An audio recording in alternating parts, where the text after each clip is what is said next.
Reproductive Technology Ethical Analysis. Presentation by Jean Robert Pascal Polinis, HSA 4431. Today is July 26, 2020. Value Ethics and Conflicts Resolution. Professor Dr. A. Simmons.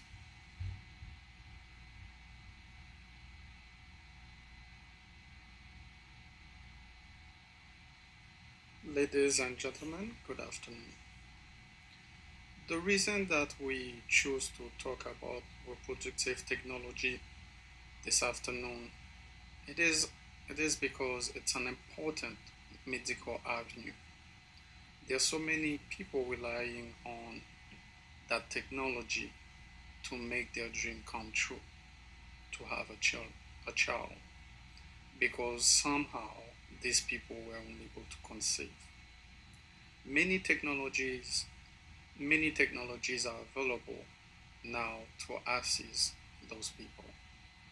In vitro fertilization, embryo transfer, frozen embryo transfer, gamete intrafallopian transfer, zygote intrafallopian transfer. These technologies are available to help these people reach their dream, their goal, having a child, start a family.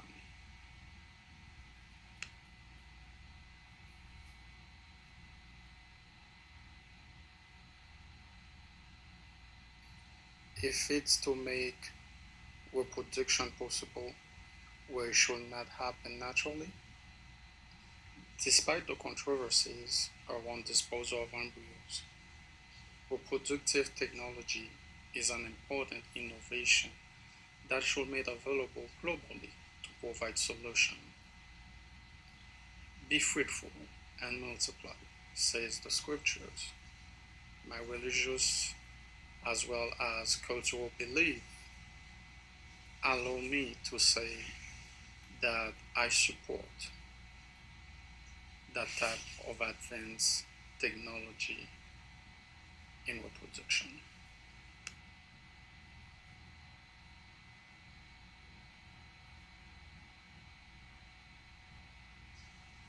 Reproductive technology has a bright future.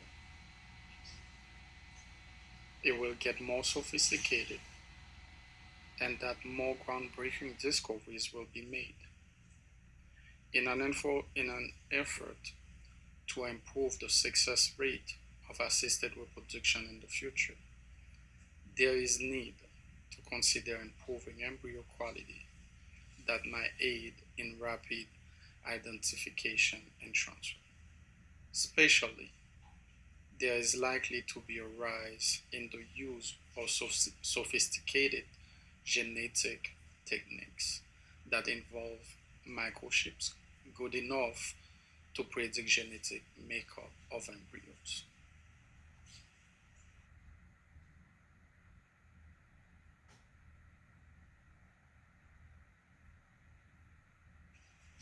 Impact created by reproductive technology. We can say that the impact is enormous. It has an enormous effect on people's reproductive health. Transitioning from childhood is marked with anxiety as people wait to enter into parenthood.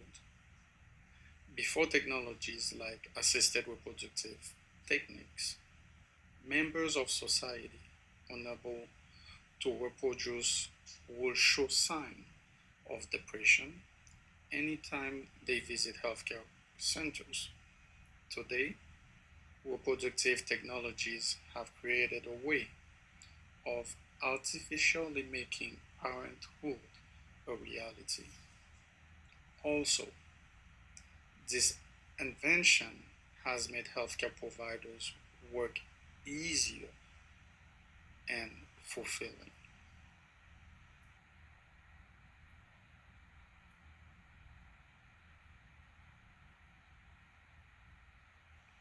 Professional development.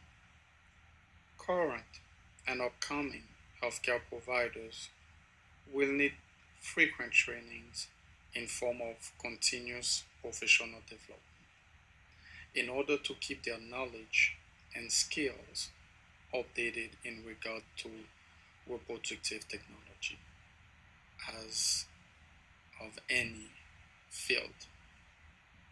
The training should be a continuous process which is outside the format undergraduate programs aimed at helping healthcare providers maintain skills and knowledge in their field while improving skills in line with reproductive health new innovation.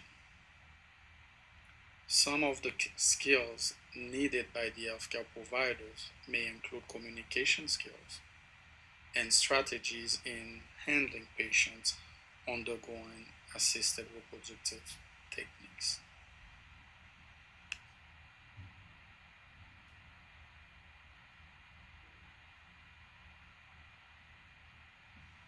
Possible training to future personnel. To further enable future innovations in reproductive technology to work properly, there is need to embark on train future personnel extensively on reproductive health technologies is a must. Possible areas of training include complex operations and genetics oriented fertilization. The reason for training on these areas is because more fine tuned techniques are being invented which require a high level of expertise.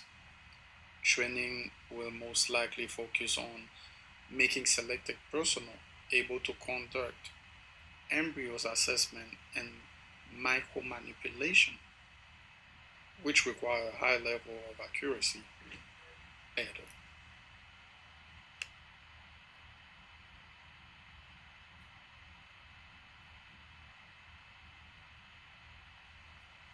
Hospital ethics committees in the United States and anywhere in the world help in resolving ethical dilemmas facing in medical practice.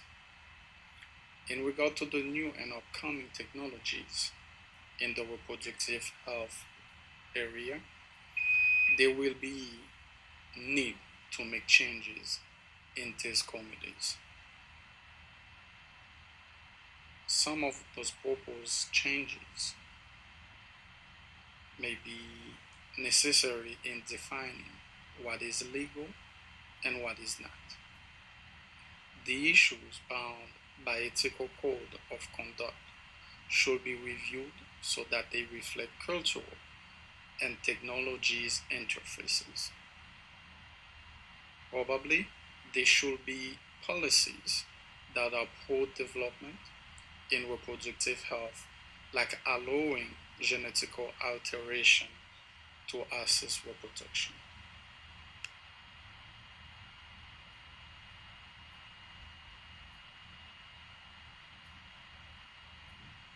Ethical theories are essential when making ethical decisions in the medical practice.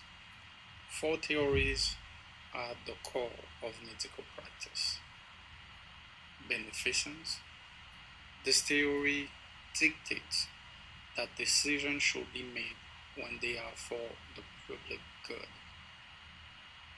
Through this theory, healthcare practitioners are able to ethically discern what is right for the people they are serving and make ethical decisions easily.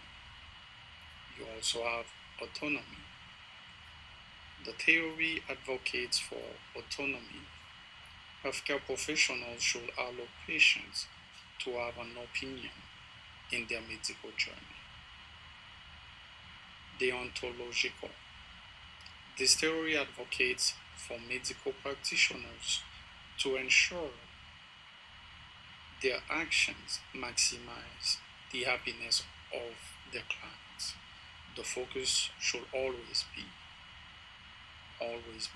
in the satisfaction of the patients.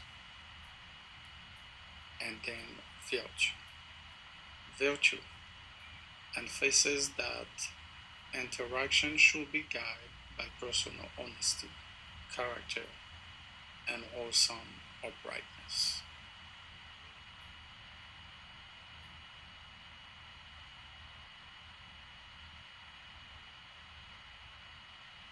Policy issues.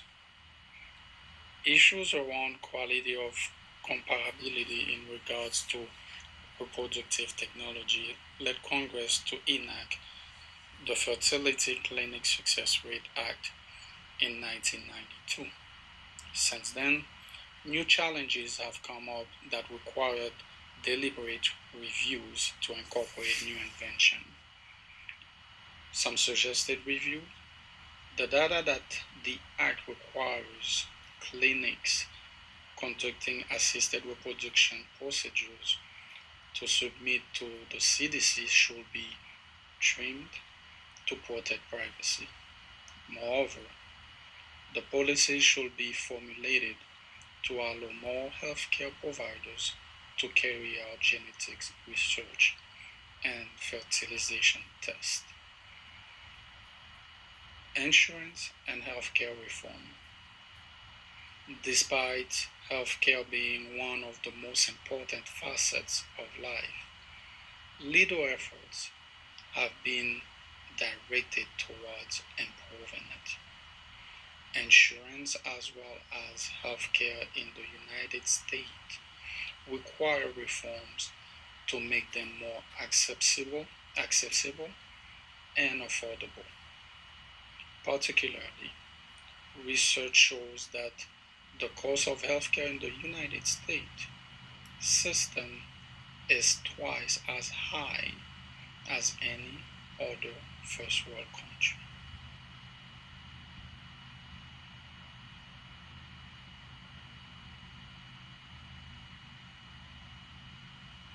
Please take the time to review my references.